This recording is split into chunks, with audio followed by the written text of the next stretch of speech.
राष्ट्रीय स्वयंसेवक संघ के 100 साल पूरे होने पर मोहन भागवत ने जो भाषण दिया है, उसमें सबसे उल्लेखनीय बात थी जेन ज़ी को लेकर उनका डर।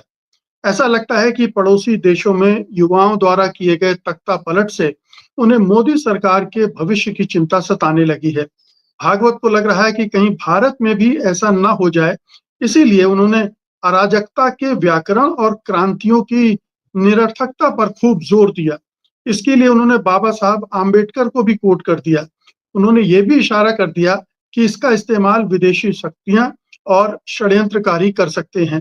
ध्यान रहे कि नेपाल की जेन जी क्रांति के बाद से मोदी सरकार लगातार परेशान दिख रही है। वो जेन जी के जिक्र से ही भड़क उठती है। राहुल गांधी और सोनम वांगचुक पर वो इसीलिए टूट पड़ी थी क्योंकि उन्होंने जेन जी का जिक्र कर दिया था।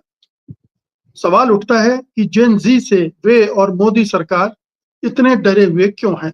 वरिष्ठ पत्रकार एनके सिंह हमारे साथ हैं, तो आइए उनसे जानते हैं पूरा सच। सिंह साहब, जब से नेपाल में तख्तापलट हुआ है, जेन जी की चर्चा हुई है और उसके बाद से हम देख रहे हैं कि पूरा सत्ता प्रतिष्ठान जेन जी को नकारने, उसको बदनाम करने की कोशिशों में जुटा हुआ और अब मोहन भागवत, जो कि जिनको इन सब से कुछ लेना-देना नहीं होना चाहिए, उन्होंने भी कह दिया। नहीं, मुझे अपने जीवन में मुझे 55 साल हो गए हैं इस प्रोफ़ेशन में। पहली बार मैं संघ वॉचर रहा हूँ, संघ को काफ़ी अंदर से देखता रहा हूँ। संघ के लोगों से भी संपर्क रहा है। लेकिन ये पहली बार हमें हुआ है कि वो देख के आपकी जो आव हमें एक आपकी आवाज़ जी, जी। मुझे संघ के साथ संबंध भी रहा है और संबंध का मतलब कि प्रोफ़ेशनल संबंध। लेकिन ये पहली बार हुआ है कि इसको देखने के बाद आज हमने 43 मिनट 38 सेकंड का पूरा भाषण सुना और ये भाषण सुनने के बाद इतना अफ़सोस हुआ कि ये 100 साल थे संघ के। दुनिया का सबसे बड़ा संगठन है। अपने को सामाजिक, सांस्कृतिक संगठन बताता है। अगर ये दोनों बातें सच हैं, तो इस भाषण के अगर मैं 43 मिनट एकदम 3 बार सुना हूँ मैंने ये भाषण और उसके अंश नोट किए हैं। लगा नहीं हमने रज्जू भैया को भी सुना है। रज्जू भैया के साथ हम कई बार घूमे भी हैं और जब समरसता प्रोग्राम डोम राजा के यहाँ खाने पे था तो हम भी गए थे। संघ से को हमने वॉच किया बड़े क्या गंभीरता होती थी उस जमाने में। आज लग रहा था कि सरसंघ चालक मोहन भागवत मोदी के लिए बैटिंग कर रहे हैं। मतलब वो जो भाषण था आज जरूरत क्या थी? 100 साल के संघ का एक लेखा जोखा कि संघ कितना पास हुआ, कितना सबसे पुराना संगठन है दुनिया का, सबसे व्यापक संगठन है, ये भी सही है। आइडियोलॉजिकल है, विचारधारा से जुड़ा हुआ है, ये भी सही है। 100 साल के कार्यकाल में आपका लेखा जोखा ये लेना था, ये मानता है कि ये सनातन संस्कृति को पुष्पित पल्लवित करता है। तो अगर सनातन संस्कृति को कर रहा है तो क्या सनातन के जो गुण दोष थे उसको इसने कम या ज्यादा किया? हिंदू समाज में जो जाति व्यवस्था थी, नारी प्रताड़ना थी, दलित परसिक्यूशन था, क्या इसको खत्म कर पाया है 100 साल में? 100 साल बहुत होता है। क्या 100 साल में आपने आज भी जाति प्रथा आपकी वो आपकी कमजोर नस नहीं है? आखिर क्यों है ये? 100 साल में आप फेल हो गए। 100 साल में आप कहीं नहीं बढ़े, बस अस वर्सेस देम किया, हिंदू मुसलमान किया। आपने स्वयं हिंदुओं में एकता नहीं रख पाए। तो एक्चुअली स्पीच का बड़ा भाग जो होना चाहिए था, वो इन गुण दोषों को एनालाइज करने में होना चाहिए और नया एक मैसेज 100 साल बाद होना चाहिए कि no more of it. We will change Hindu संस्कृति, वी विल चेंज सनातन धर्म। ये एक डेफिनेट मैसेज होना चाहिए था। आप जेन जी लेके परेशान हैं। आप कह रहे नहीं कुछ बाहर के तत्व हैं, कुछ भीतर में भी अब आ गए हैं और वो सब जेन जी को उकसा सकते हैं। अरे ये मोदी को कहने दीजिए भाई, आपका धंधा नहीं है। संघ बहुत बड़ा संगठन है उस लिहाज से, और लिहाजा संघ प्रमुख को तो अपने गुण दोषों को देख के एक वो चिंतन देना चाहिए था जिससे कि संघ के आगे की 100 साल की दिशा दशा तय हो। और उसकी दिशा दशा क्या हो सकती है? ये तो लग रहा था कि आप चुनाव के दौरान किसी राज्य में, बिहार में गए हैं और बिहार में भाषण देके कह रहे हैं कि सब कुछ शासन में अच्छा चल रहा है, मोदी जी को वोट देना, कुछ इस टाइप का ये टोन था। जेंसी आपको क्यों एतराज है? अच्छा, आपने उसके कारण समझे? सरसंघ चालक साहब, आपके यहाँ 2-4 इकोनॉमिस्ट अपने को दावा करते हैं, जरा पूछ लेते उनसे कि इंडियन यूथ में 17.7% अनएम्प्लॉयमेंट क्यों है? ये मोदी की पॉलिसी के का फ्लॉ है। अगर आप ये पूछ लेते तो ये पता लग जाता कि जेनजी क्यों भड़केगा।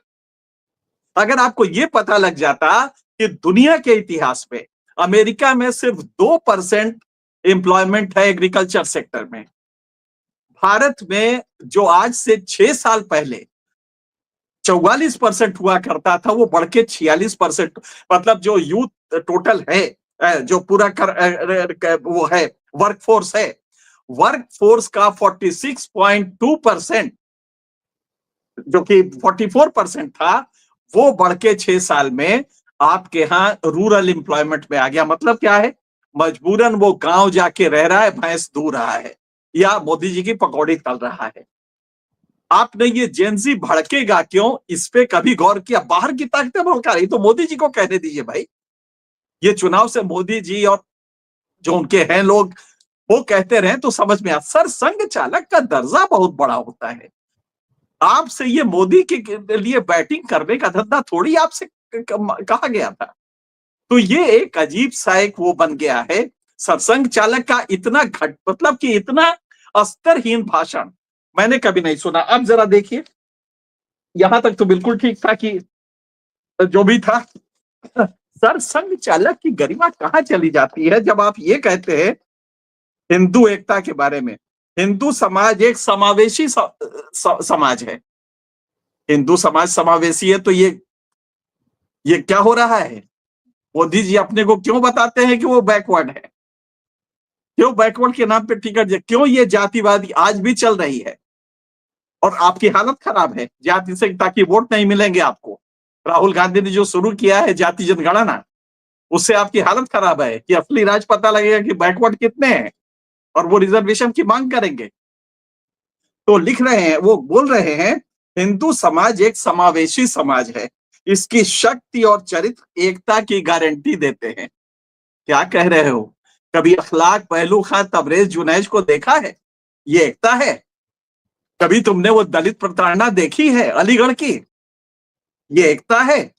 उसके अलावा अगला सेंटेंस सुनिए, यह हम और वे की मानसिकता से मुक्त है और हमेशा रहेगा। अरे पिछले 10 साल में हम और अस वर्सेस देम ही हुआ है।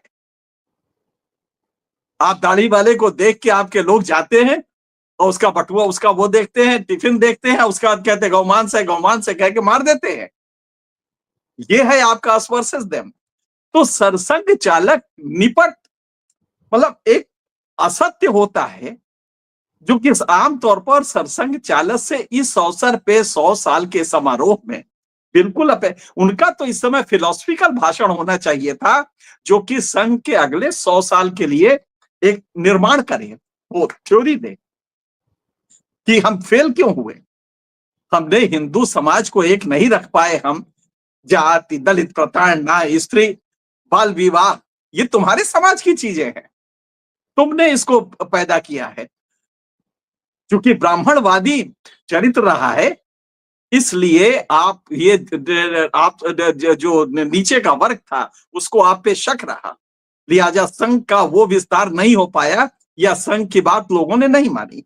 तो अब आप देखिए कि ये सेंटेंस, मतलब ये दोनों सुन के मुझे हंसी आ रही थी कि सरसंघ चालक इस अवसर पे भी ये कह सकते हैं। ऐतराज क्या है उनको? जेनजी साहब बड़ा गड़बड़ कर रहा है। और उन्होंने कहा क्या कि श्रीलंका, बांग्लादेश, नेपाल में सरकारें गिराए जाने पर उन्होंने चिंता व्यक्त की और कहा कि देश में अंदर बाहर दोनों जगह ये जो ताकतें सक्रिय हैं सरकार के खिलाफ, ये इनको भड़काएंगी। नहीं नहीं, आपकी बेरोजगारी भड़काएगी, मोदी की बेरोजगारी भड़काएगी। आप इकोनॉमिक हालत देख रहे हैं किस तरह हो गया है। आप ताज्जुब करेंगे कि पिछले 10 सालों में जो मैन्युफैक्चरिंग सेक्टर का जीडीपी में कंट्रीब्यूशन था, वो घट गया, दुनिया में नहीं होता। चाइनीज मॉडल ले लीजिए, अमेरिकन मॉडल, 1950 में अमेरिका जब राइज करना शुरू किया तो वो सिर्फ मैन्युफैक्चरिंग के बदौलत किया। भारत में उल्टा हुआ, भारत में मैन्युफैक्चरिंग का कंट्रीब्यूशन घट के 16% पे आ गया है और एग्रीकल्चर का बढ़ गया है। मतलब ये है कि एग्रीकल्चर का बढ़ा है, इसका मतलब है कि वो लड़के जो वहां जा रहे हैं उनकी, और एग्रीकल्चर सेक्टर अगर थोड़ा बहुत बढ़ा भी है तो उससे उनको रोजगार नहीं मिलता है। वो बाप के का जो काम था खेती का, उसी में वो बेचारा लग जाता है, क्योंकि मैन्युफैक्चरिंग में उसको काम नहीं मिल रहा है। तो बुरी हालत में है मैन्युफैक्चरिंग। और ट्रंप के इस टैरिफ की वजह से $50 बिलियन, जो कि हमारे वर्तमान जीडीपी का 13% है, $50 बिलियन का अमेरिकन एक्सपोर्ट जो भारत करता था अमेरिका को, वो झटके में आ गया है। मतलब कि आपका अगला जीडीपी भी कम होने जा रहा है। अभी कल ही स्टैनली मॉर्गन ने कहा है कि अगर आपने 12.2% लगातार 10 साल नहीं लिया जीडीपी, और आज आपका है कितना, 6.8 अभी ताजा आया है आरबीआई का, दूना करना पड़ेगा। कहां से करेंगे आप तो 8% नहीं कर पा रहे। आपकी वित्त मंत्री कह रहे कि साहब 8% हो जाएगा तो भारत अनएम्प्लॉयमेंट खत्म हो जाएगा। मॉर्गन ने कहा है कि 12.2% जीडीपी 10 साल कम से कम लीजिए, तब जाके आप ये बेरोजगारी खत्म कर पाएंगे, क्योंकि अगले 2030 तक भारत का जो नया युवा आने जा रहा है, 8.7 करोड़ 8 करोड़ 70 लाख नए युवा जॉब मार्केट में जुड़ जाएंगे, और आपके पास वर्तमान के लिए ही आपको काम नहीं है, तो ये असंतोष का बड़ा कारण होगा। तो जेनजी से जो आप घबराए हुए हैं, इसलिए कि कभी भी वो सड़क पे आ सकता है, और तब आप कहेंगे देखिए साहब बाहर की शक्तियां हैं। राहुल गांधी वो बोलने गए थे ना विदेश में, उसी से वो बाहर की शक्तियां पनप गई, उन्होंने ही ये कर दिया, और राहुल गांधी को आप जेल में डाल देंगे। इस तरह का आपका ये पूरा चरित्र है। तो कम से कम सरसंघ चालक तो इससे बचे। मोदी बैटिंग करे अपना करें, मोदी ग्राउंड में है, मोदी प्लेयर के रूप में है, मोदी राहुल गांधी अपना क्या करते हैं करे, लेकिन आपसे तो ये अपेक्षा नहीं है कि बिहार का चुनाव है तो आप भी बैटिंग करने लगेंगे। तो आज जो उन्होंने कहा है वो इतना अस्तरहीन है। मैंने लगभग हर सरसंघ चालक को सुना है। ये 100 साल का था, मुझे बहुत उम्मीद थी कि आत्मनिरीक्षण करेगा संघ, और जो अपनी गलती, हिंदू समाज को एक न कर पाना, समानता का दर्जा न दिला पाना, महिलाओं को का शोषण खत्म न करना, इस पे ये चर्चा करेंगे और नई इसकी कुछ कार्यनीति बनाएंगे। लेकिन उसकी जगह आप मोदी के साथ बैटिंग करने लगे, अच्छा भी है, क्योंकि संघ के लोग अब जब जाते हैं हवाई जहाज पे तो मैसेज पीएमओ से जाता है कि इनको जरा सा एग्जीक्यूटिव क्लास में अपग्रेड कर देना, और ये खबर जाती है और वहां पे प्रोटोकॉल दे देना हवाई अड्डे पे, तो इन लोगों को प्रोटोकॉल दिया जाता है। तो बस यही सत्ता का काफी है संघ के लिए कि ये सारे मैं लोग यही सुविधा भोगी हो गए हैं। मैं यही सवाल आपसे करने जा रहा था कि क्या ये सत्ता का मोह है, मोहपाश में बंध गया है आरएसएस, कि उसे लग रहा है कि अब सत्ता फिसल सकती है। जिस तरह से विपक्ष मजबूत हुआ है, जिस तरह से आपने आंकड़े गिना दिए कि हिंदुस्तान में बेरोजगारी के आंकड़े क्या हैं, मैन्युफैक्चरिंग के आंकड़े क्या हैं, ये तमाम परिस्थितियां ऐसा लग रहा है कि सरकार के लिए बहुत बड़ी चुनौती खड़ी कर रहे हैं, और अब नहीं सत्ता हाथ से फिसल सकती है। जी, सत्ता नहीं, हाथ से आप यूं फिसल देख सकती है, इसका डर है। जी, आप यूं देख लीजिए कि संघ का विस्तार अगर सबसे ज्यादा किसी समय में हुआ है तो मोदी के काल में हुआ है। क्या मतलब था?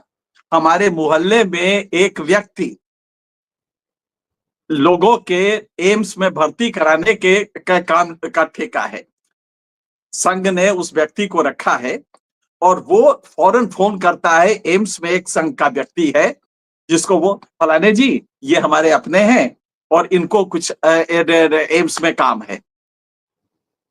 आप एयरपोर्ट जब टिकट हो जाता है तो आप ये करते हैं कि उसका ऑर्डिनरी क्लास जो होता है उससे आप एग्जीक्यूटिव क्लास में अपग्रेड कराने के लिए पीएमओ से फोन आता है, सिविल एविएशन को। और उसी तरह प्रोटोकॉल। तो ये जो नशा है सत्ता का, ये अच्छा, ये तो आपने जानते हैं कि चाइना में कहा गया था ये अफीम है, पावर करप्ट एब्सोल्युटली। तो संघ के मानसिक करप्शन, मुझे संघ करप्ट है ये नहीं कहूंगा, लेकिन संघ का जो मानसिक करप्शन है वो इस भाषण में दिखाई दे रहा है कि आप सच तो बोलिए, क्यों नहीं हिंदू धर्म की गलतियां जो आप 100 साल से दुरुस्त नहीं कर पाए हैं उसको दिखाए।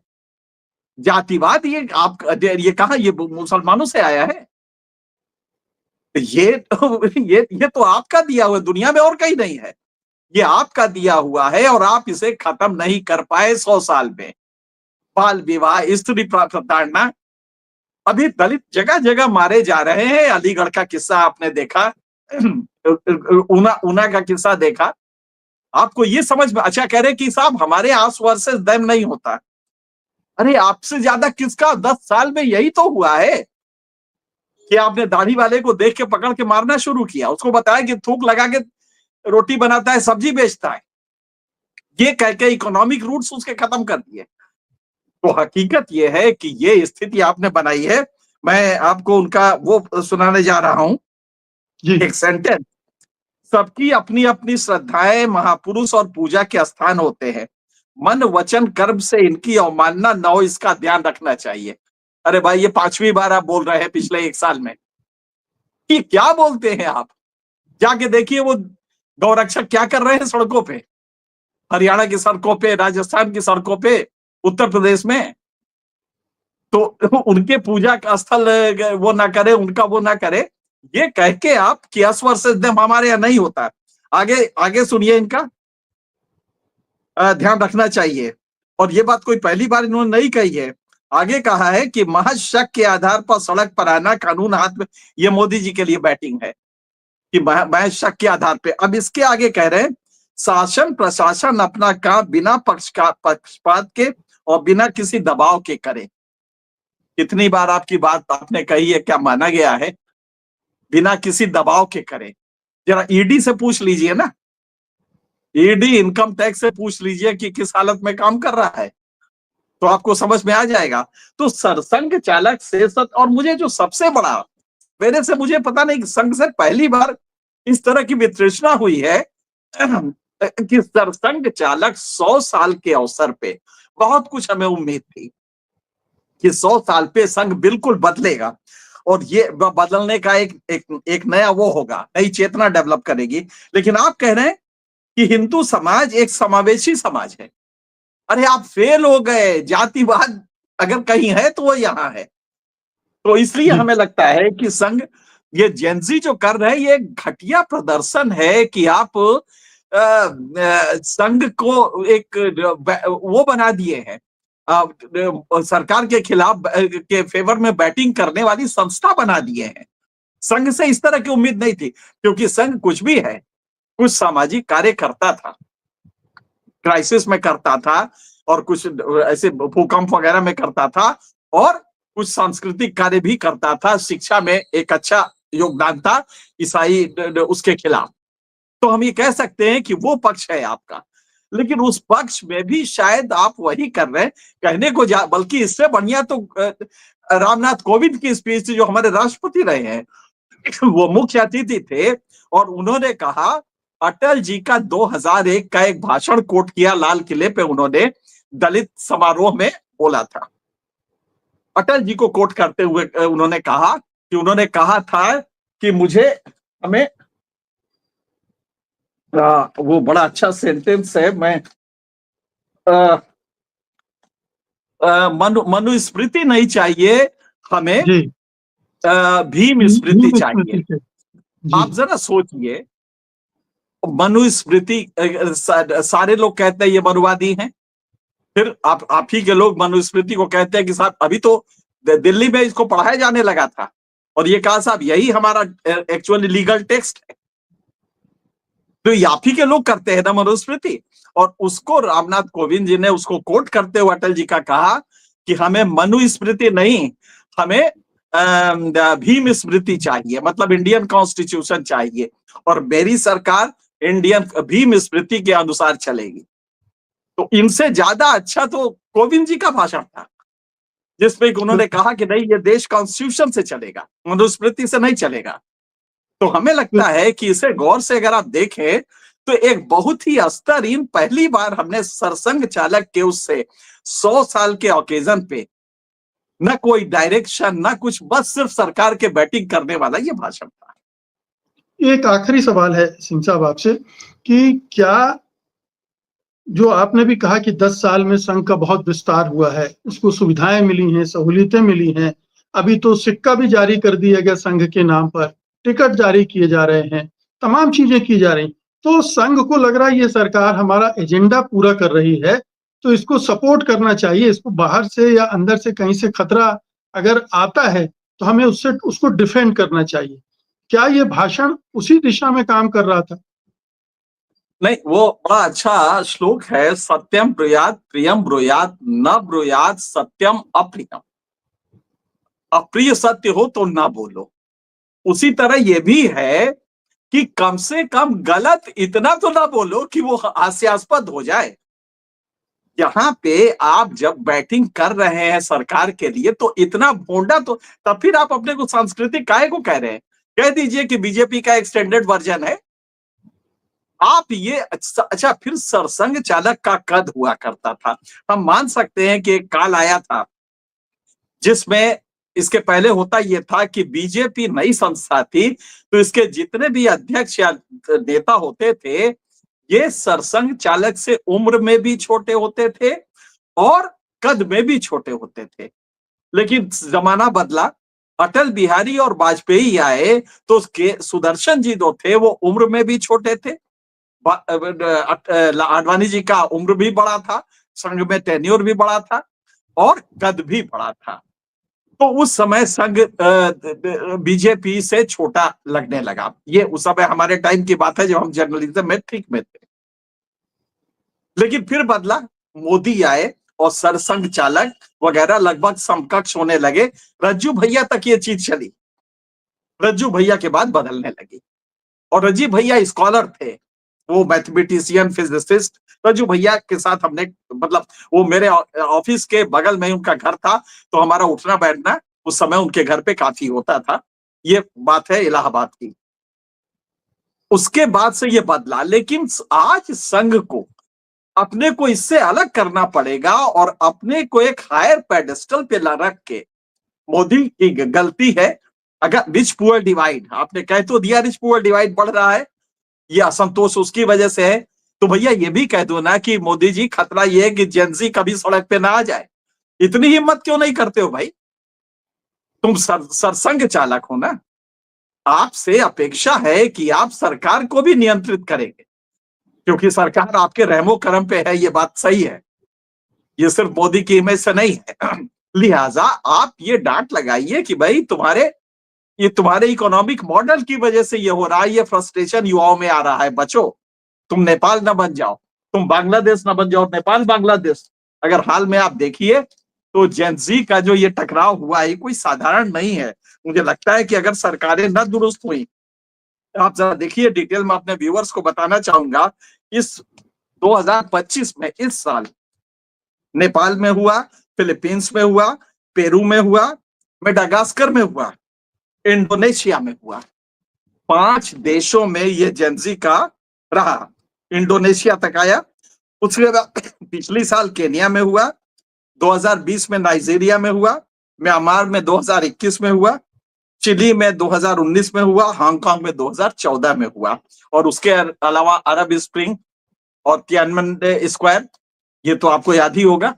तो आप समझ सकते हैं कि युवा वर्ग वाकई एक पाउडर केक कहते हैं, बारूद के ढेर पे का गुस्सा, और वो कभी भी फट पड़ सकता है, सिर्फ इसलिए कि आप बड़े बड़े आयोजन तो कर रहे हैं, फ्लाईओवर बना रहे हैं, लेकिन एमएसएमई सेक्टर को आप मजबूत नहीं कर रहे हैं ताकि साबुन की फैक्ट्री में उसको नौकरी मिल जाए। ये इस इकोनॉमिक मॉडल की खराबी है, जिसकी वजह से जीडीपी तो बढ़ता जा रहा है, लेकिन पर कैपिटा जीडीपी नहीं बढ़ रहा है, पर कैपिटा जीडीपी नहीं बढ़ रहा है। और इससे भी ज्यादा ह्यूमन डेवलपमेंट इंडेक्स पे हम पिछले 33-34 सालों से वही के वही पड़े हुए हैं। बिल्कुल। बहुत बहुत शुक्रिया सिंह साहब इस बातचीत के लिए। धन्यवाद आपका। नमस्कार। धन्यवाद।